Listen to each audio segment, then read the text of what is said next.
Hi viewers, నేను మీ doctor Kola. అయితే తెలుగు మనం చేస్తున్నాము. ఇవాళ మరి కొత్త టాపిక్ చూద్దాం. దీని నుండి కూడా దాదాపు కంపల్సరీ ఒక క్వశ్చన్ వస్తుంది. మరి ఆ ఒక్క క్వశ్చన్ కూడా మనం వదిలిపెట్టద్దు. సో ఈ టాపిక్లో మనం చూసినట్టయితే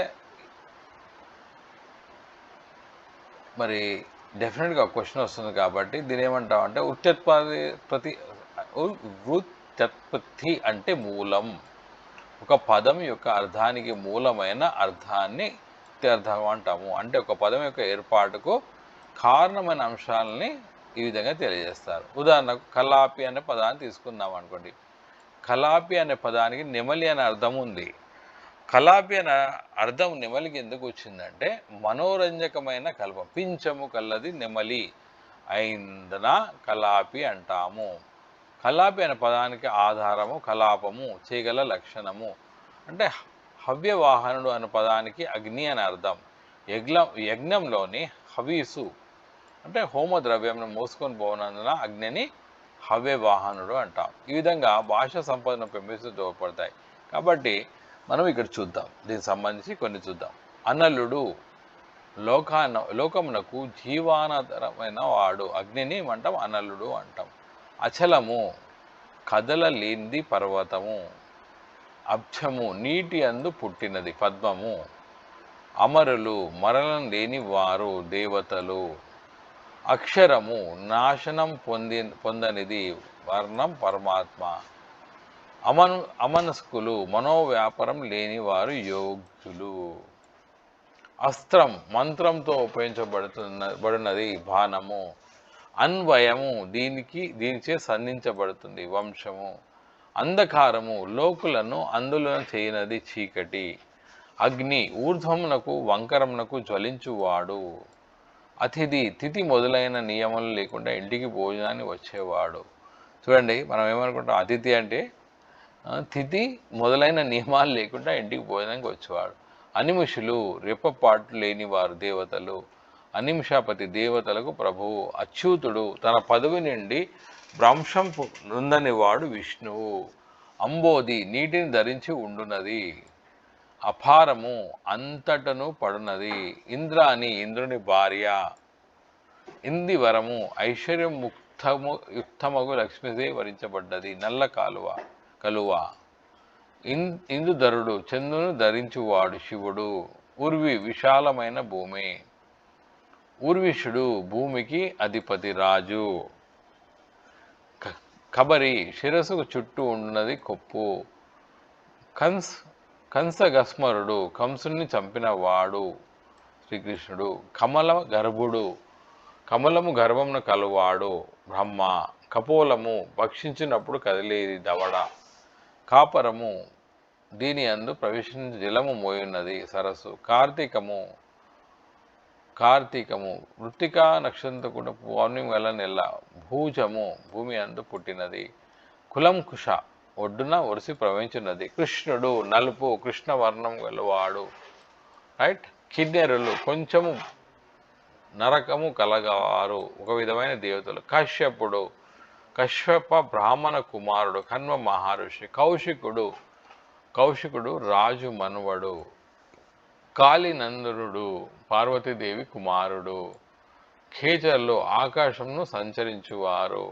గురువు అజ్ఞానంను అంధకారం ఛేదించువాడు. చంద్రుడు మనసును సంతోషపెట్టేవాడు. చక్రధరుడు సుదర్శన చక్రం ధరించిన వాడు. నీటి యందు పుట్టినది జలజము పద్మము. జ్వలనుడు మండు పట్టి స్వభావం కలవాడు అగ్ని. జలజాకారము పద్మములకు నిలయము. జలారూహం నీటి యందు పుట్టినది. జలారూహానుడు పద్మము నాభి అందు గల్లవాడు విష్ణువు. జీమూతం నీటికి సంబంధించి ఉంచున్నది.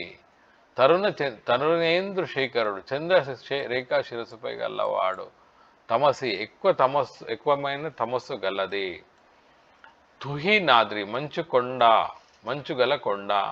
ధరణీసురుడు బ్రహ్మ పర్చస్సు చేత ధరయందు దేవత అయిన వాడు బ్రాహ్మణుడు. ధరాదీవుడు భూభర్త రాజు. ధరణీ జాతము భూమి యందు పుట్టినది చెట్టు.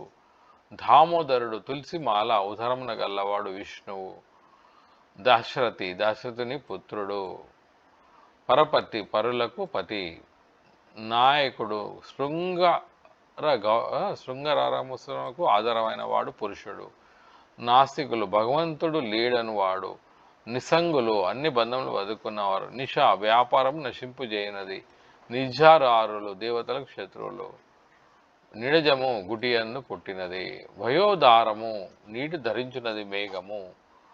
పయోనిధి నీటిని ధరించున్నది సముద్రము.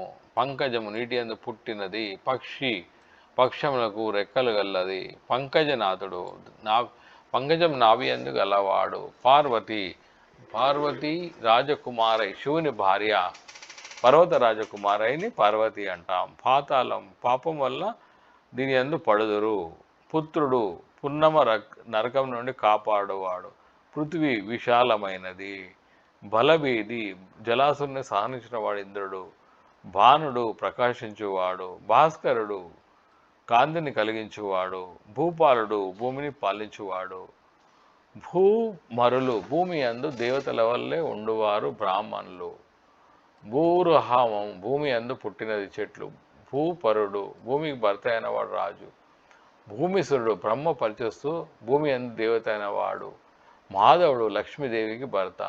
మయూరము పాములను హింసించినది. మగువుడు యజ్ఞాలందు పూజించువాడు. మార్చుడు మృత్యునందువాడు. మిత్రుడు అన్ని ప్రాణుల స్నేహంతో కూడినవాడు. ముకుందుడు మోక్షం నిచ్చువాడు. ముషికము అన్నాదులు దొంగలించబడినది ఎలుక. మోక్షము జీవ దుఃఖాది ద్రవస్తు వినాశం. మౌని మౌనం ధరించేవాడు. వర్తకము స్వేచ్ఛావృత్తికి ఆధారమైనది. విహాయానము దీని యందు అన్ని సంచరినది. విష్ణువు అంతటా వ్యాపించి ఉండువాడు. వారిది నీటిని ధరించినది. శంభుడు శుభములు కలిగినవాడు. శిశువు ఎక్కువ కాలం జీవించినది. రత్నాకరము రత్నాములకు నిలయము. సమరము మరణంతో కూడినది. భానుడు నర్సిజమను నాభి యందు గలవాడు విష్ణు. రైట్. నరసింహము సరస్సునందు పుట్టినది. రైట్. శతకము సూర్య పదము గల గ్రంథము. శతాబ్దము 100 సంవత్సరాలు పరిమిత గల. శౌర్యుని మానవుడు. సూరలోకము దేవతలు నివసించు లోకము. సుమనస్కులు మంచి మనసు గల్లవాడు. సురేశ్వరుడు దేవత ప్రభు. సెలయేరు ప్రభుత్వం నుండి పారనది. సంజీవిని మరణించే వారు బతికించు. హరి భక్తుల హృదయం ఆకర్షించేవాడు. చీకటిని హరించువాడు.